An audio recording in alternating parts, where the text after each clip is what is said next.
Hello guys, this is Keys to the Truth, and in this video I want to share something pretty incredible that I discovered while I was looking at some videos regarding the Chinese characters or the kanji for the word they use to refer to God or the creator or the deity that rules over us, divinity, and you can see it right here in this translate tool.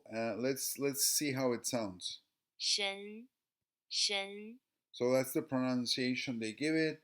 Shen, just like sen, which is quite indicative, but more so than the sound itself, I want to bring your attention towards the actual pictogram, the image that they use, the writing that they use here to depict this word. And it doesn't actually mean God one on one, it means more of a deity, divinity, the great spirit, the creator, the supreme being.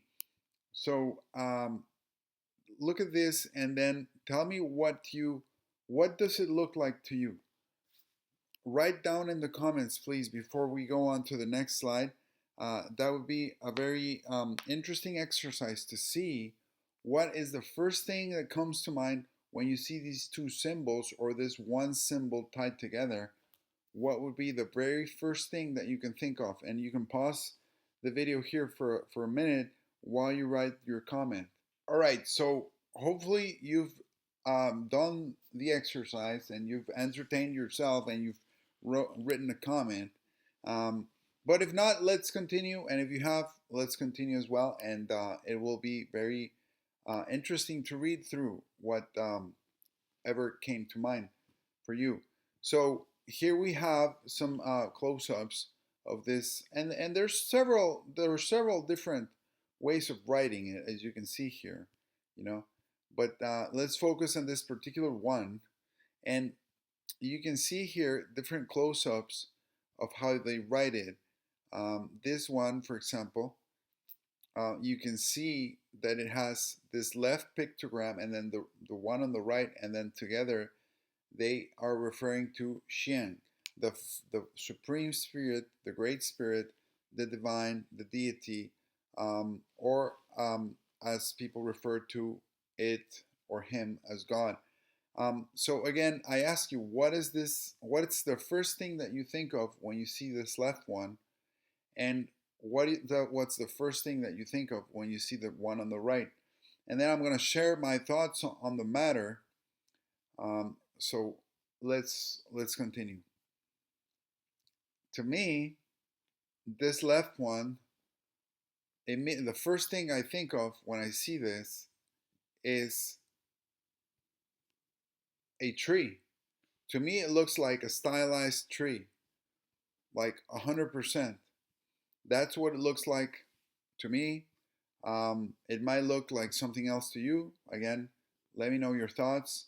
But yeah, if you compare them side by side and you're trying to make up or create a writing system based on ideas and pictograms, just like the Chinese alphabet, then you could represent a tree in this fashion, right? Just like this pictogram, a tree. Very quickly, a stylized tree.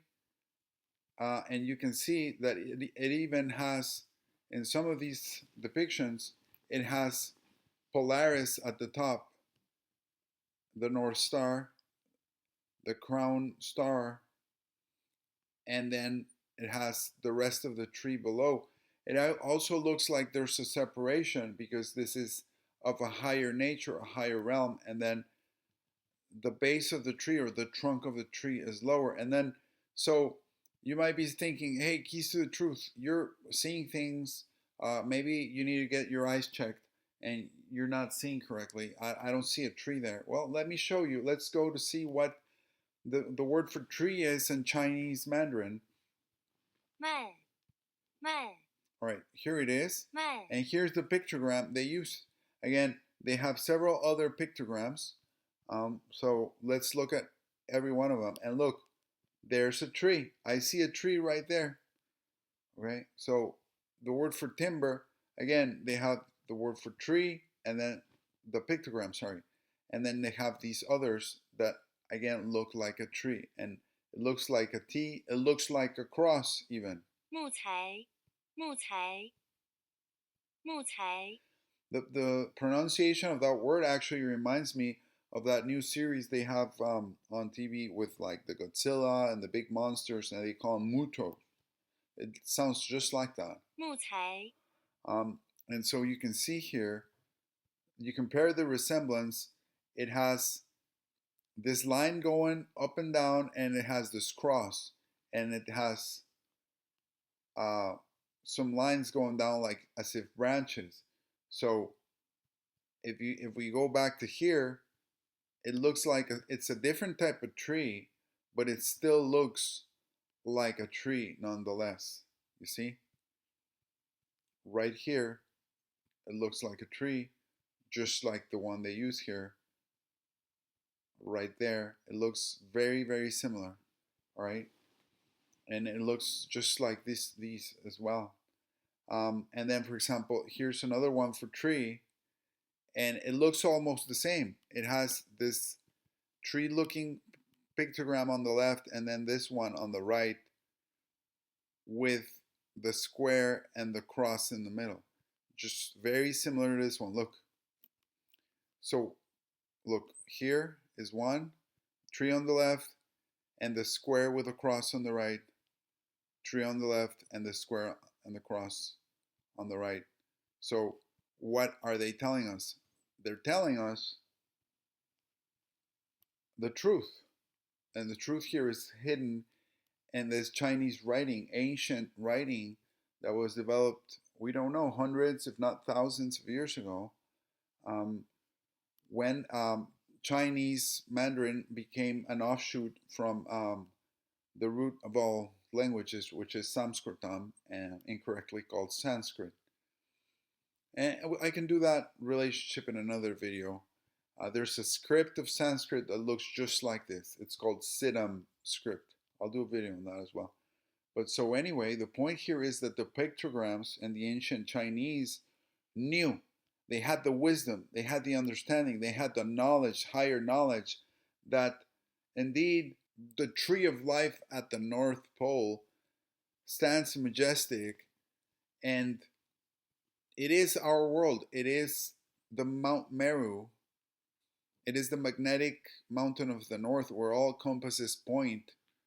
It is the creator. This is why Christ himself says, I am the vine. He is the tree of life himself.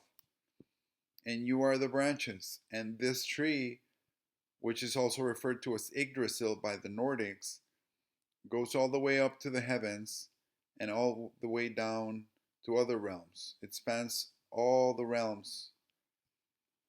And it is the body of the creator. So when the Chinese Mandarin symbols are depicting God with it in this fashion, it is because they know. They know that the tree is itself God and God is the tree. This is not some sort of pagan tree worship. This is the actual truth. And that is why they also have it here in Disney, the tree of life.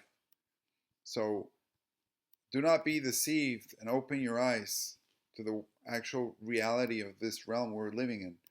Now, to the other part of the kanji or of the symbol, to the right, you have this square with a cross in the middle, and it's an actual cross.